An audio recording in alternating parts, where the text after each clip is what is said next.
1, Ouais. 2, 3. Coucou les 5e, on espère que vous allez bien. Ça fait déjà un mois qu'on est parti en Amérique du Sud, donc on a plein de choses à vous apprendre. Et du coup, on va vous faire un petit récap en vidéo de tout ce qu'on a appris en Uruguay. Je vais commencer par vous présenter un petit peu l'Uruguay de manière générale. Donc il faut savoir que la capitale de l'Uruguay, c'est Montevideo. Il y a quasiment un tiers de la population qui vit dans l'agglomération de la capitale, donc c'est quand même beaucoup. Mais l'Uruguay, c'est un pays qui n'a pas tant d'habitants, on est autour de 3,5 millions d'habitants à peu près.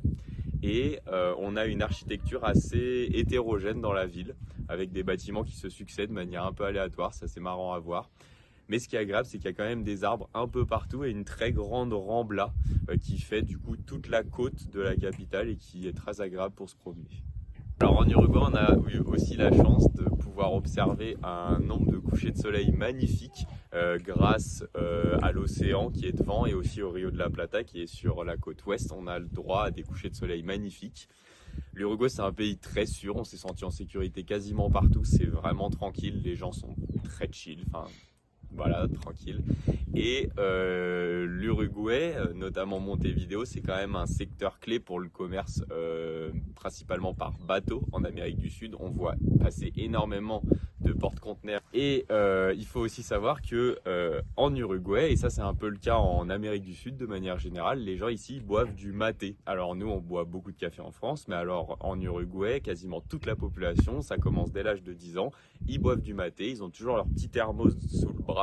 Et le maté, c'est une sorte de plante qu'ils mettent dans une tasse et ils mettent de l'eau chaude par-dessus et ils boivent ça toute la journée. On a essayé et on ne vous le recommande pas.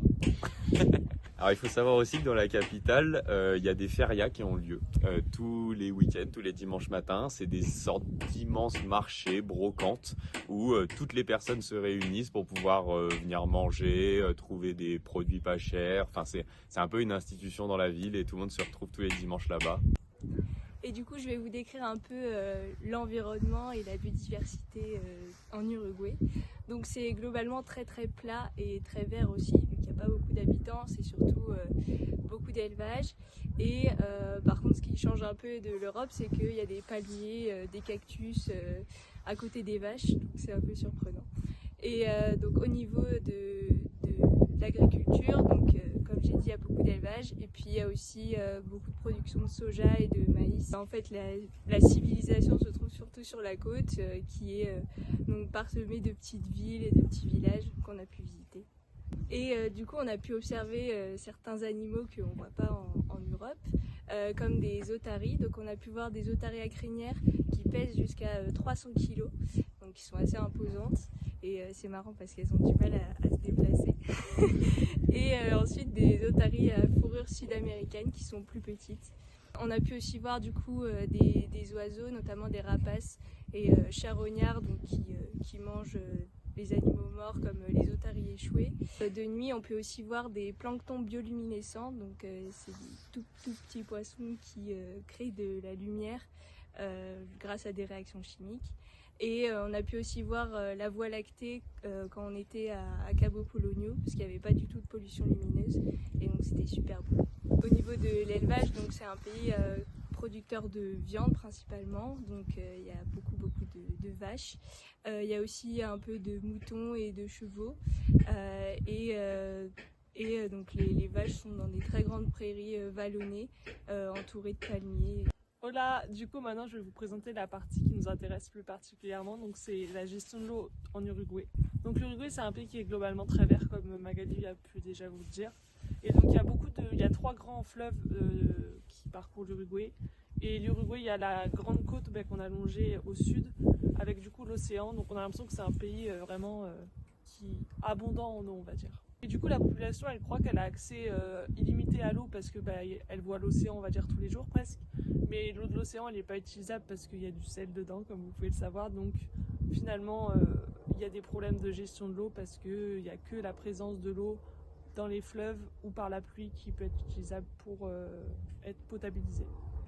Donc les Uruguayens ils ont quasiment jamais vu de problème concernant l'eau au robinet dans leur habitation. Ils ont toujours pu consommer beaucoup d'eau.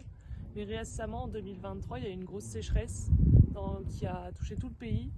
Et donc, le gouvernement ne pouvait plus fournir de l'eau aux habitants. Et donc, la seule solution qui a été trouvée, c'était de prendre de l'eau du Rio de la Plata, donc c'est l'estuaire au sud de l'Uruguay. Et donc cette eau, vu qu'elle est mélangée entre le fleuve et l'océan, elle est un peu salée. Du coup, les habitants à Montevideo, quand ils ouvraient leur robinet, il y avait vraiment de l'eau. Ils disaient qu'elle avait un goût salé, mais je pense qu'elle avait juste, ça respectait pas les normes de potabilisation normales. Donc globalement, on n'a pas chômé, même si on a beaucoup voyagé et visité. On a rencontré beaucoup d'acteurs, donc aussi bien au ministère que des scientifiques, que des agriculteurs. On a eu la chance pour la journée mondiale de l'eau de visiter l'usine de potabilisation pour toute l'agglomération de Montevideo. Donc on a pu visiter l'usine de potabilisation avec les bassins de décantation, et ça c'était à Agua Corrientes.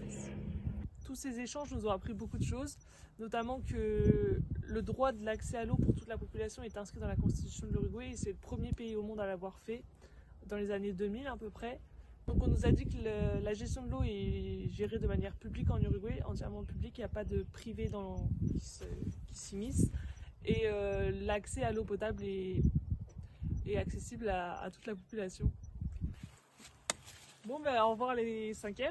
Merci beaucoup de nous avoir suivis. Si vous avez des questions, n'hésitez pas. Et à la prochaine pour une prochaine vidéo.